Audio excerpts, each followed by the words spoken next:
찬양합니다. 우리 주님의 은혜와 평강이 넘치기를 빕니다. 오늘 우리 어린이 목자 임명식도 하고 또 우리 청소년들 필리핀에 가는 소식도 들었습니다. 우리의 다음 세대, 우리의 자녀들에게 어떻게 이 신앙을 전수할 것인가 하는 것은 우리의 아주 중요한 과제지요.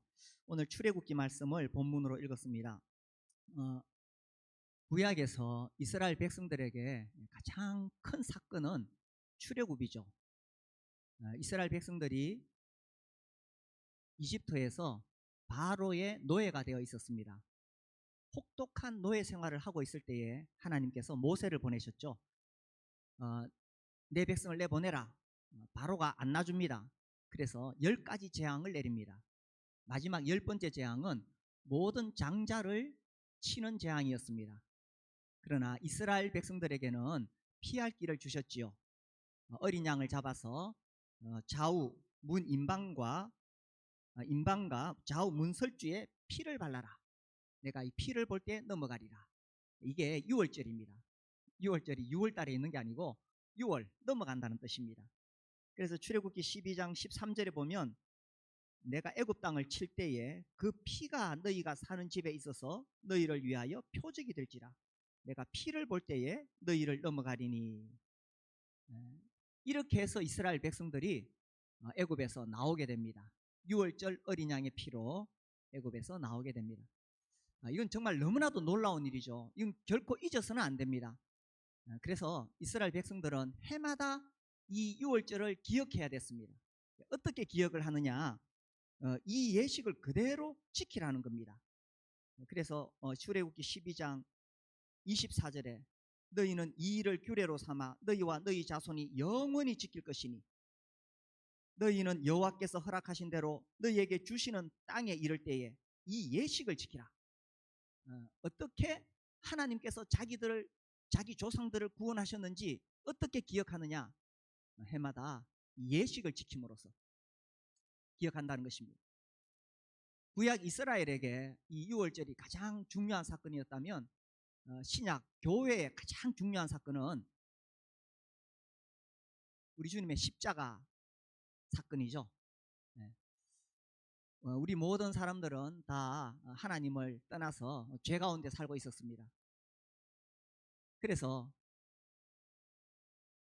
이스라엘 백성들이 바로의 노예가 되었듯이 우리는 사탄의 노예가 되어서 죄를 짓고 있었습니다. 그런데 하나님께서 자기 아들 보내셨죠.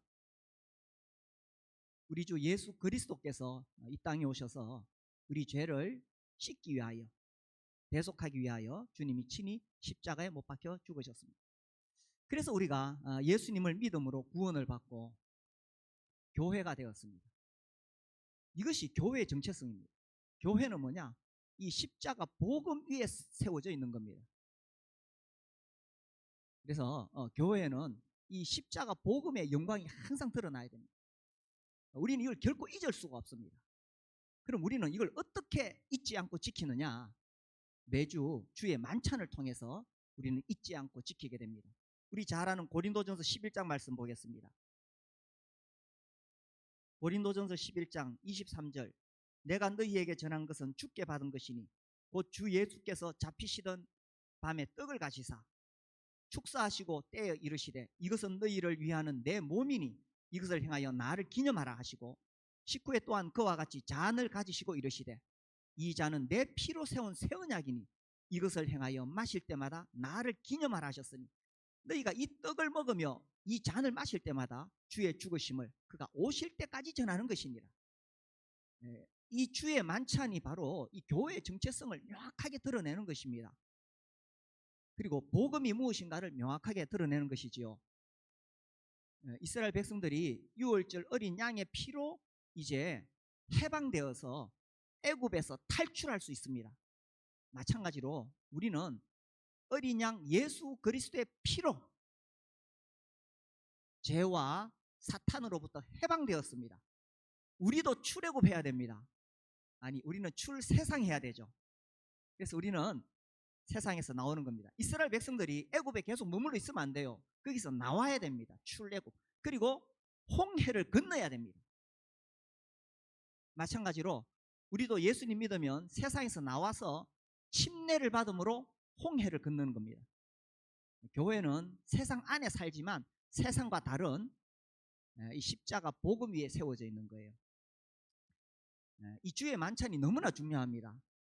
아니 뭐 다른 교회 가니까 1년에 2번, 뭐 많이 하면 한 달에 1번 하는데 우리 교회는 왜 자꾸 이걸 강조하느냐? 다른 교회 생각할 거 없어요. 이 주의 만찬이야말로 이 복음을 가장 명확하게 드러내기 때문입니다. 초대교회의 역사를 읽어보면 그 사람들이 뭐 했느냐? 우리 주님이 부활하시고 하늘로 가신 다음에 주님을 믿는 사람들이 뭐 했겠어요? 모여가지고 방금 우리가 읽은 고린도전서 11장 말씀처럼 주님의 명에 따라서 모여서 떡과 잔을 뗐던 겁니다. 그들은 우리 주님의 십자가를 친히 본 사람들입니다. 그래서 떡을 뗄 때마다 주님이 어떻게 십자가에 못 박히셨는지를 기억했을 것입니다. 잔을 마실 때마다 주님이 십자가에서 그 피를 흘리셔서 그 피가 자기의 죄를 용서했다는 사실에 말할 수 없는 감동이 있었을 것입니다. 초대교회는 그렇게 했어요. 그래서 이제 몸이 아파서 예배 드리러 못 오잖아요. 이제 그 자료를 보면 장로 중 한 사람이 떡과 빵이죠. 빵과 그 다음에 포도주 잔과 그리고 물을 함께 가져가요. 왜 물을 가져갈까? 아마 빵을 많이 가져갔던 것 같아요. 빵을 많이 먹으니까 물도 마셔야 되겠죠. 그래서 이제 병상에 누워있는 사람에게는 집에까지 찾아가서 그 떡과 잔을 전했습니다. 이 주의 만찬이 가장 핵심입니다. 종교개혁 시대에, 그러니까 이제 이렇게 중요하게 여기지던 이 초대 교회의 주의 만찬이 로마 카톨릭화되면서 점점 형식화되고 종교화되었습니다. 변질되었죠. 변질. 그래서 종교개혁 시대에 이 로마 카톨릭에 싸울 때도 이 문제가 굉장히 중요한 문제였습니다. 종교개혁을 일으키던 마틴 루터와 또 같은 시기에 이 쩌빙글리, 이제 그 두 사람이 로마 카톨릭에 대항해서 싸워야 됩니다. 그러니까 이제 어차피 같은 입장이거든요. 쩌빙글리나 루터가. 그래서 힘을 모아야 되는데 그렇게 모으기 위해서 1529년 마르부르크에서 만났습니다. 만나가지고 이렇게 합의를 해갔어요. 1번에서 14번까지는 모든 조항이 합의가 되었어요. 근데 15번 조항에 딱 이렇게 서로 말이 안 맞습니다. 그게 뭐냐 하면 이 성찬 문제예요. 이 떡을 어떻게 해석할 거냐. 안타깝게도 두 사람이 합의를 못 보고 헤어지게 됩니다. 아무튼 이 주의 만찬은 너무나 중요한 것이다. 왜냐하면 이 떡과 잔을 통해서 우리 주님이 우리를 위해 어떤 은혜를 베푸셨는가를 명확하게 알 수 있기 때문입니다. 이것이 이 주의 만찬이 이것이 영광스럽게 드려져야 우리 안에 이 복음이 살아납니다. 반대로 교회 안에 복음이 살아있으면 이 주의 만찬의 자리가 참 말할 수 없이 영광스러운 자리가 됩니다. 그렇겠죠? 우리가 복음에서 이 열정이 식어지게 되면 하나님의 이 구원의 은혜가 내게서 식어지게 되면 이 주의 만찬이 지루하고 형식적으로 흘러갈 수 있습니다. 교회가 병들면 그렇게 될 수 있습니다. 우리 교회 안에 정말 이 십자가의 은혜가 충만해서 이 주의 만찬의 자리를 통해서 주님의 영광이 드러나고 우리 하나님께서 자기 아들을 세상에 보내신 그 놀라운 은혜가 흘러넘치는 그런 자리가 되었으면 좋겠습니다. 그런 예배를 우리가 드릴 수 있게 되기를 바랍니다. 자, 그런데 여기서 끝나는 게 아니에요. 이 이스라엘 백성들에게 해마다 유월절을 지키라고 하시면서 너희만 지키면 되는 게 아니다. 이것을 자손들에게 물려줘야 된다는 거예요. 자, 우리 다시 출애굽기 돌아가서 봅시다. 12장 26절 이후에 너희의 자녀가 묻기를 이 예식이 무슨 뜻이냐 하거든.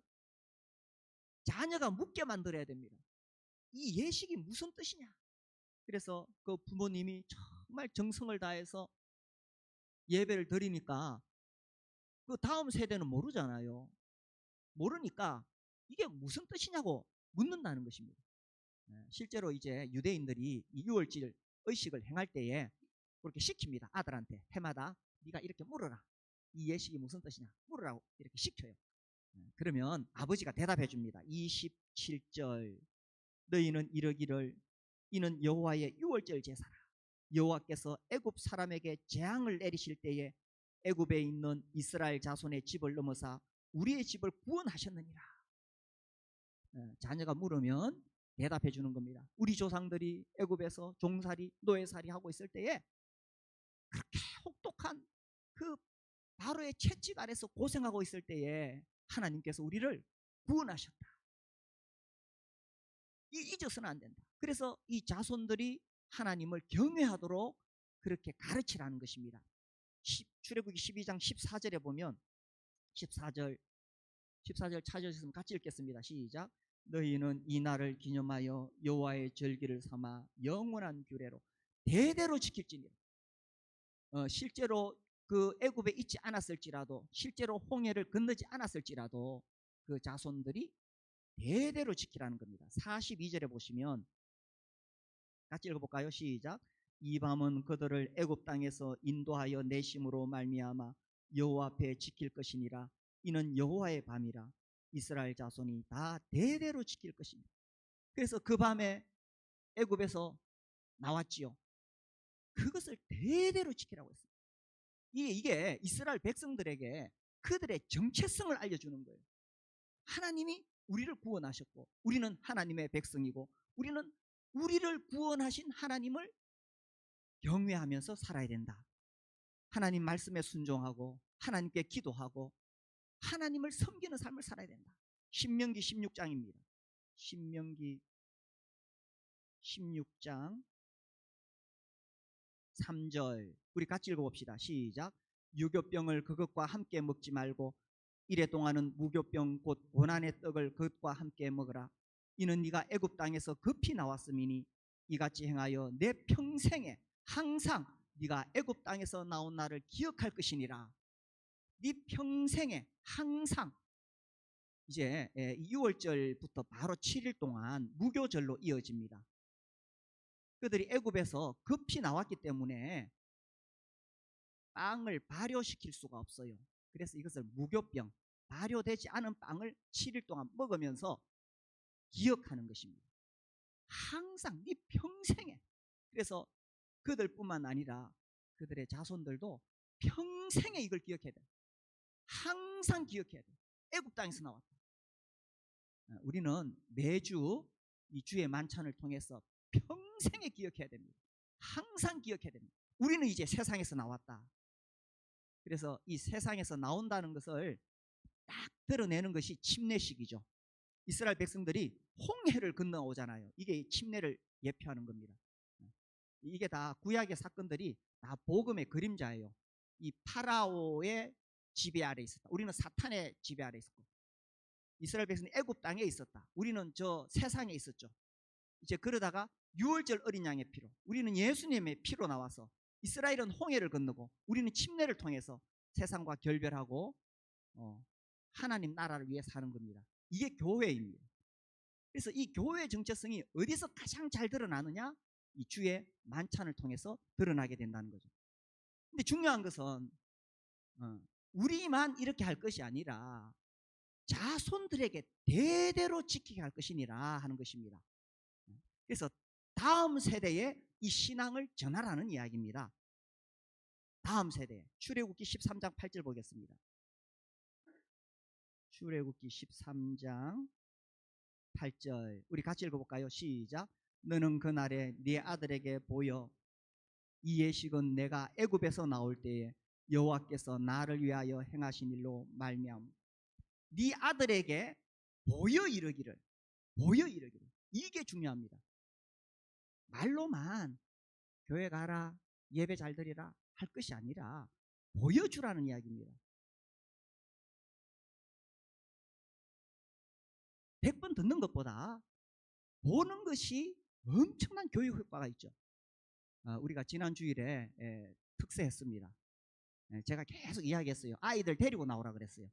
우리 아까 잠깐 그 스케치 영상을 보셨지요? 아이들 데리고 와서 뭐 이놈들이 피곤하니까 누워 자고 그러죠. 예. 그런데 아이들이 그거 기억합니다. 뭘 모르는 것 같지만 아이들이 그거 기억합니다. 그래서요, 아이들 데리고 와야 돼요. 이런 교회 특별한 행사가 있을 때 특별히 새벽에 데리고 나와야 돼요. 수요일 날 데리고 나와야 됩니다. 이 한겨울에 아이들 수요일 날 데리고 나와야 돼요.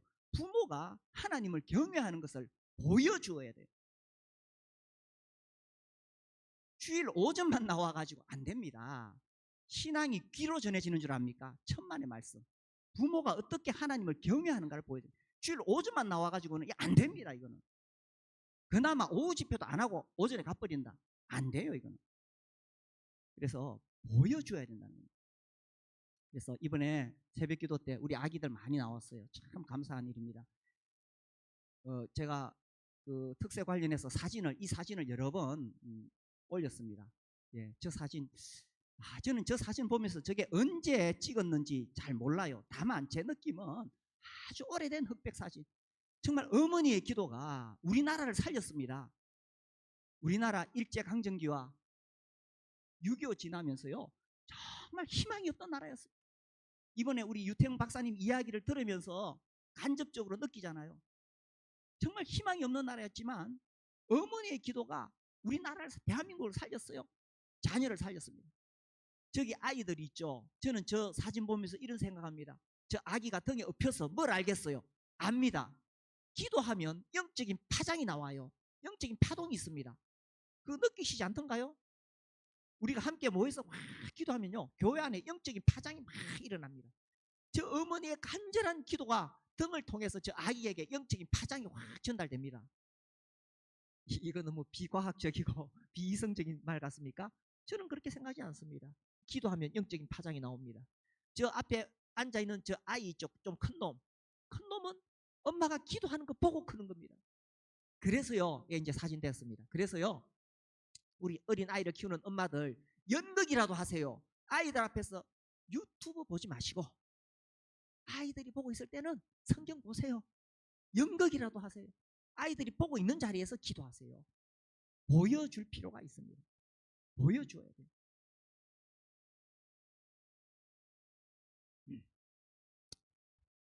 어머니의 역할이 너무나 크죠. 왜 어머니의 역할이 크냐? 디모데후서 1장 5절에 보시면은 이 어머니를 통해서 신앙이 유지된다는 것입니다. 이는 내 속에 거짓이 없는 믿음이 있음을 생각합니다. 이 디모데, 이 믿음은 먼저 네 외조모, 외할머니 로이스와 네 어머니 유니게 속에 있더니 또 네 디모데 속에도 있다. 그러니까 외할머니, 어머니 디모데에게 내려왔는 거예요. 왜 어머니일까? 제가 생각해 보니까 아이가 어렸을 때는 어머니와 더 많은 시간을 보내고 어머니와 더 친밀합니다. 물론 또 현대 생활은 아버지와 시간을 보낼 수도 있지만 전통적인 모습은 그렇죠. 어머니가 아기 때 항상 아기를 안고 있기 때문에 어머니의 영향이 더 큽니다. 우리 어머니들 어린 아기였을 때 연극이라도 하세요. 성경 펴놓고 읽으세요. 아이가 그거 보고 자라도록. 지난 주일 오후에 우리가 성경의 무호성에 대한 특강을 들었습니다. 성경에는 전혀 오류나 잘못된 게 없다는 거지요. 미국의 대표적인 복음주의 신학자이면서 목사, 설교자, 유명한 존 파이프 목사님 아마 들어보셨을 거예요. 어느 날 존 파이프 목사님에게 누가 물었습니다. 목사님은 왜 성경 무호성을 믿습니까? 왜 성경이 하나님 말씀이라고 믿습니까? 자, 그분이 뭐라고 답했을까요? 이분이 정말 훌륭한 학자이며 설교자이지만 단순하게 대답합니다. 우리 엄마가 그렇게 말씀하셨어요.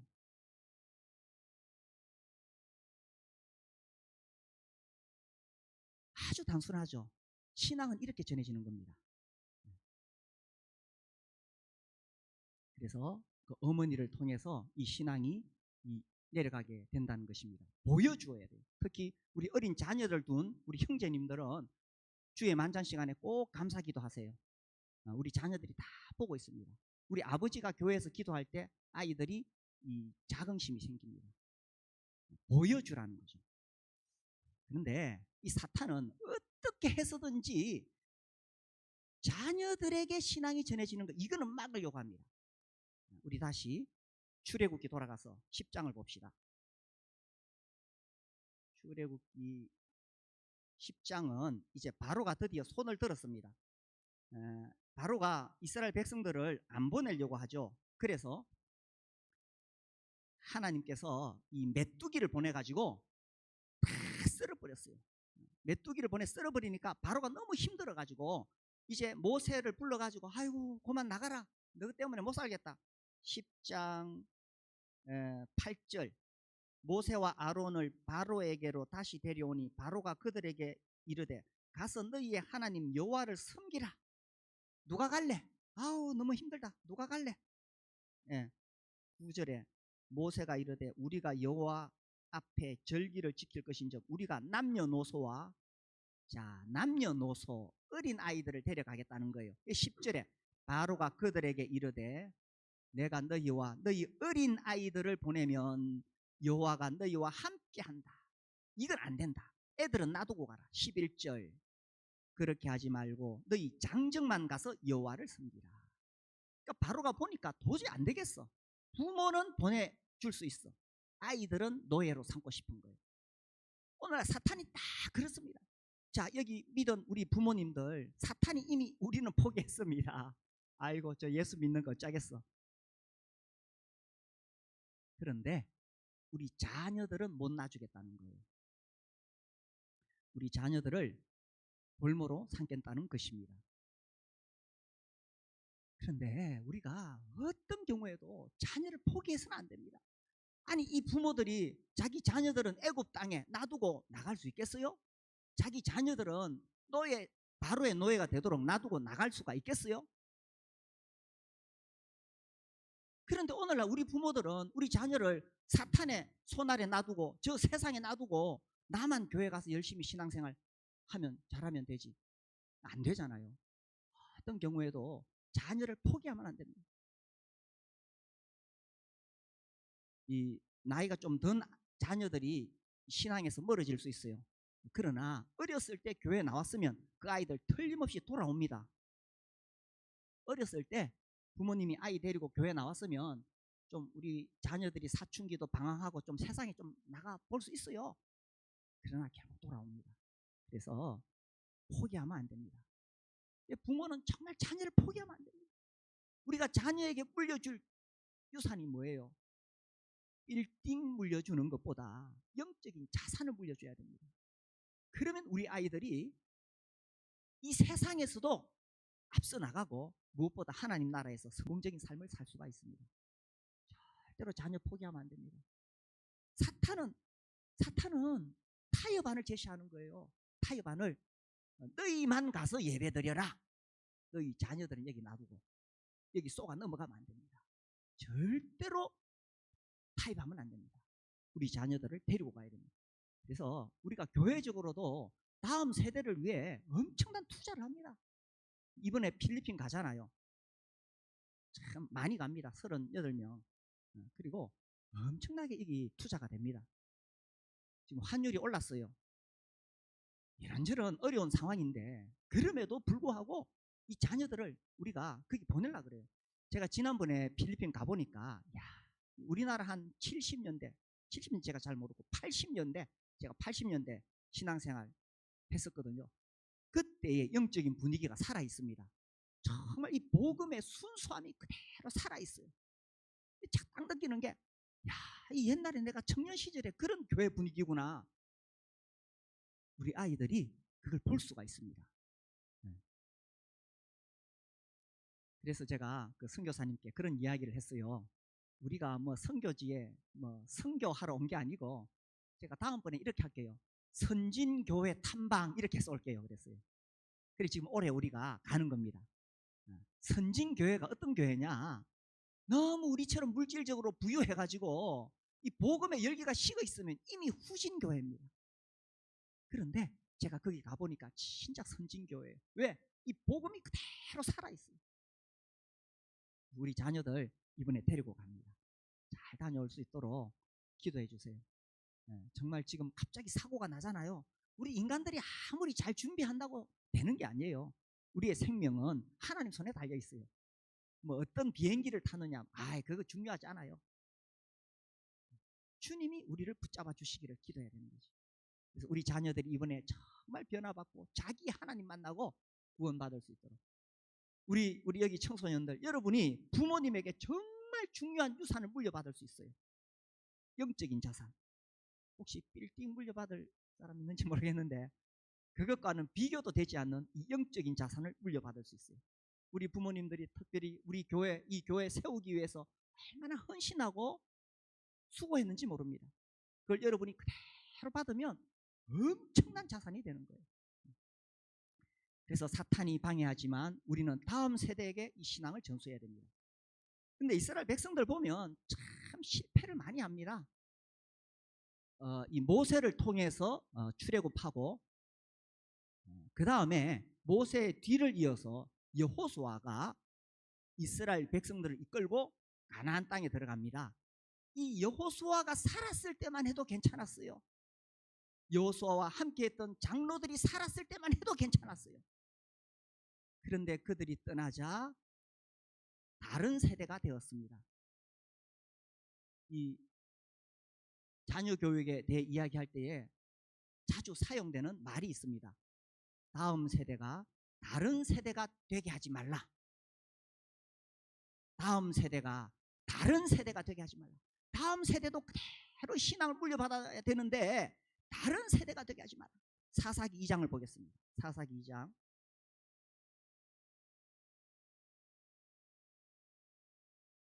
2장 7절. 백성이 여호수아가 사는 날 동안, 보세요, 사는 날 동안은 괜찮았어요.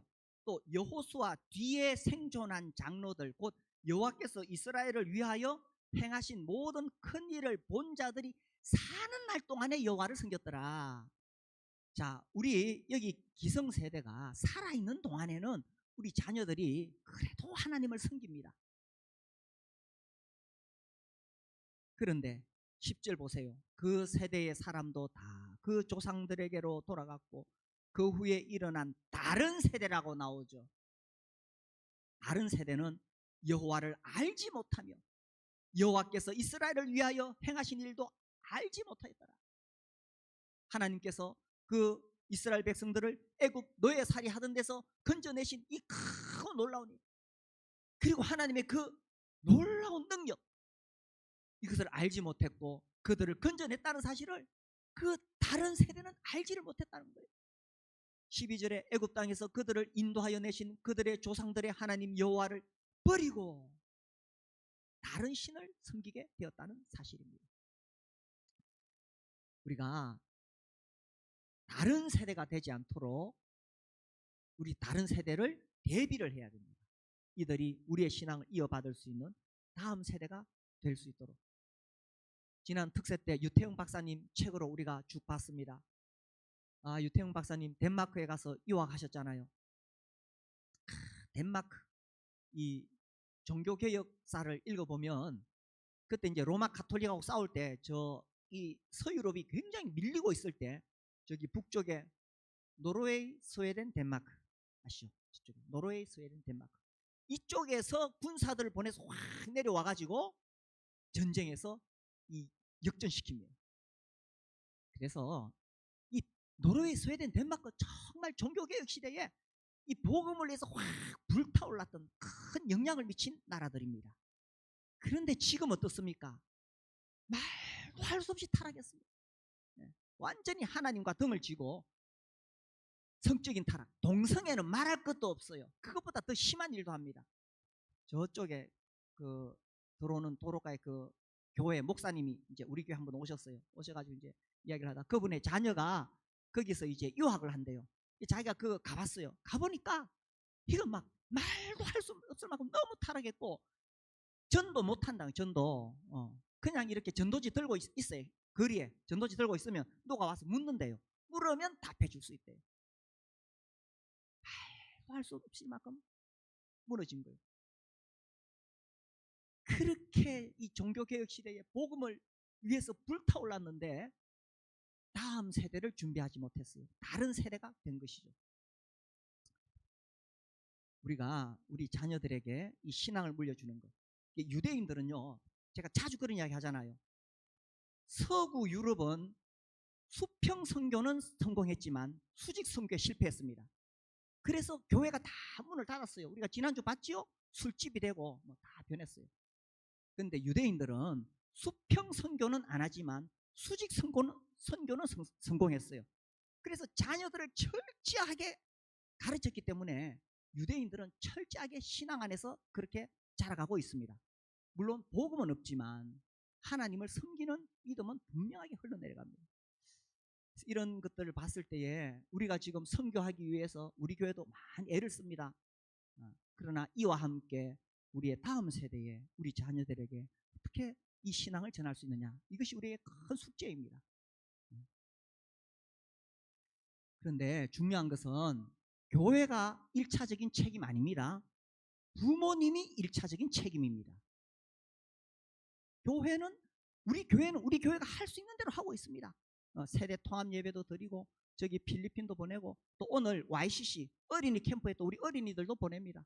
교회는 애를 쓰고 있습니다. 또 제가 이 청년들 기회를 주려고 우리 청년들 특강시키잖아요. 우리 청년들 잘합니다. 제가 보니까 제가 청년 때보다 훨씬 더 잘해요. 우리 청년들 찬양 인도합니다. 잘합니다. 그래서 우리 청년들이 바로 이어서 이 신앙을 전수받고 우리 청소년 어린이들에게 흘러내려가야 돼요. 자, 여기서 중요한 것은 이 세상이요 정말 급변하는데 제가 자주 하는 이야기가 있습니다. 신앙은 시간 싸움이다. 어디서 더 많은 시간을 보내느냐에 따라서 영향을 받습니다.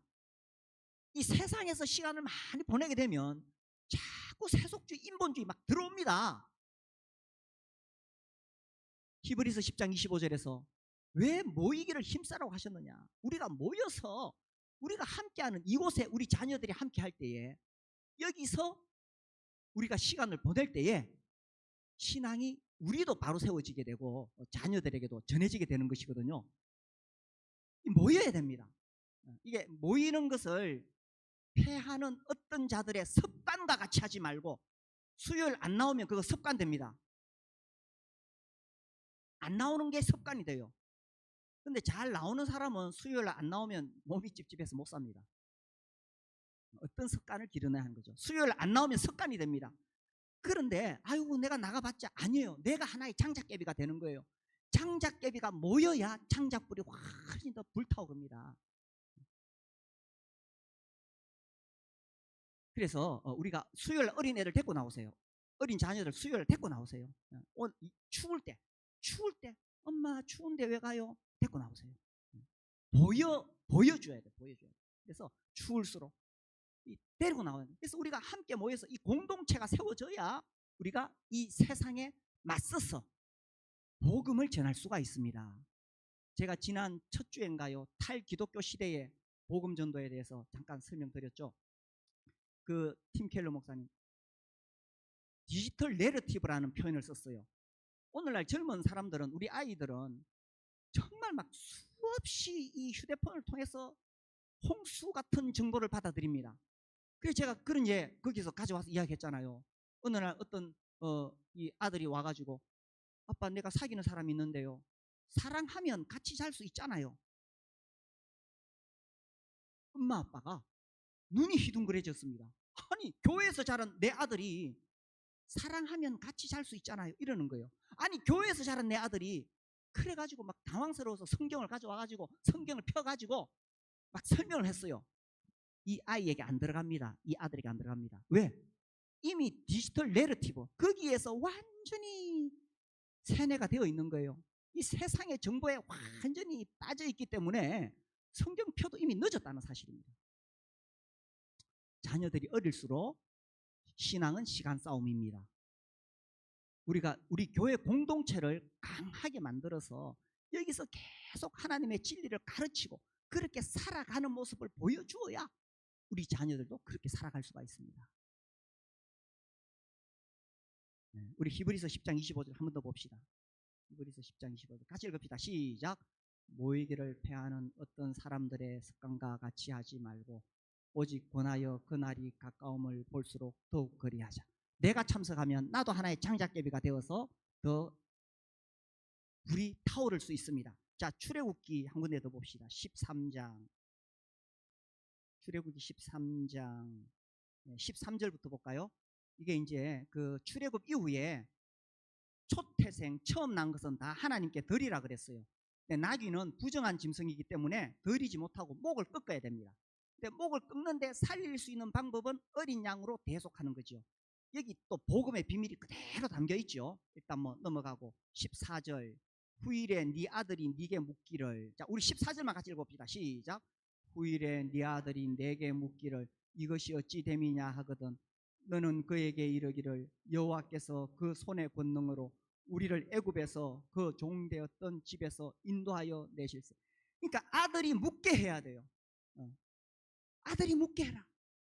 이 부모가 정말 전심으로 주님을 사랑하고 복음을 귀하게 여기고 교회를 소중하게 여기는 거 아들이 묻게 해라. 어린 자녀들 앞에서, 아니 장성했을지라도 부모가 교회에 대해서 부정적인 이야기하면요 치명적입니다. 내 아들 신앙에서 떠나라는 이야기입니다. 교회에 대한 부정적인 이야기 자녀 앞에서 하시면 내 아들 하나님 떠나라는 이야기입니다. 아들에게 연극이라도 하세요. 자녀가 볼 때는 성경 펴놓고 기도하시고. 15절 같이 읽읍시다. 시작. 그때 바로가 완악하여 우리를 보내지 아니하며 여호와께서 애굽 나라 가운데 처음 난 모든 것은 사람의 장자로부터 가축의 처음 난 것까지 다 죽이셨으므로 태에서 처음 난 모든 수컷들은 내가 여호와께 제사를 드려서 내 아들 중에 모든 처음 난 자를 대속하리니. 그래서 14절 후일에 네 아들이 네게 묻기를 이렇게 만들라는 것입니다. 우리가 대대로 지켜서 우리 자녀가 아버지는 왜 그렇게 살아요? 어머니는 왜 그렇게 살아요? 물을 수 있도록 먼저 우리가 이렇게 바르게 살아갈 수 있게 되기를 바랍니다. 인생에서 뭐가 더 중요한지, 뭐가 더 우선인지, 하나님을 섬기는 것이 가장 중요하고 교회를 사랑하는 것이 가장 우선이라는 것을 우리 자녀들에게 보여줄 수 있는 그런 우리 교회가 되었으면 좋겠습니다. 우리 청소년들은 그런 부모님의 영적인 자산을 잘 물려받을 수 있게 되기를 바랍니다. 아멘인가요, 우리 청소년들? 네, 함께 기도하겠습니다. 우리 이 시간 자녀들을 위해 기도하겠습니다. 우리 자녀들에게 이 십자가 복음의 놀라운 은혜가 그대로 전해져서 우리를 위해 자기 아들을 내어주신 하나님의 사랑, 하나님의 은혜 가운데 살아갈 수 있도록 해달라고 자녀를 위해 기도하겠습니다.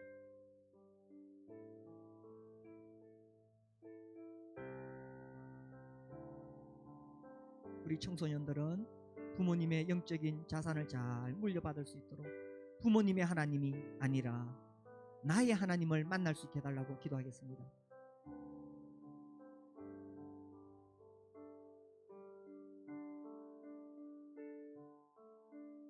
우리 이번 필리핀에 가는 우리 청소년들 위해서 기도하겠습니다. 우리 청소년들이 그곳에 가서 잘 섬기고 하나님 만나고 구원받을 수 있도록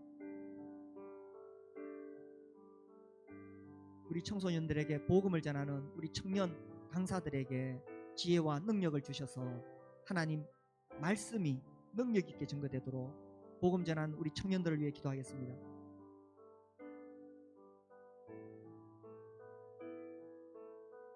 생명이 하나님 손에 있습니다. 우리 안전하게 건강하게 잘 다녀올 수 있도록 또 이 시간 기도하겠습니다.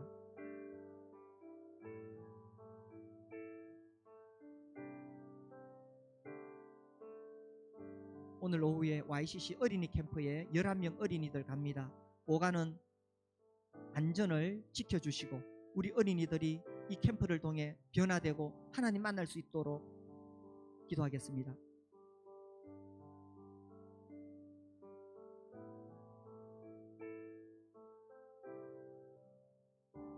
우리 청년들을 위해 기도합시다. 정말 이 부모님의 대를 이어서 우리 청년들 믿음의 전사로, 믿음의 용사로 하나님 나라를 위해 살 수 있는 우리 청년들 되도록 기도하겠습니다.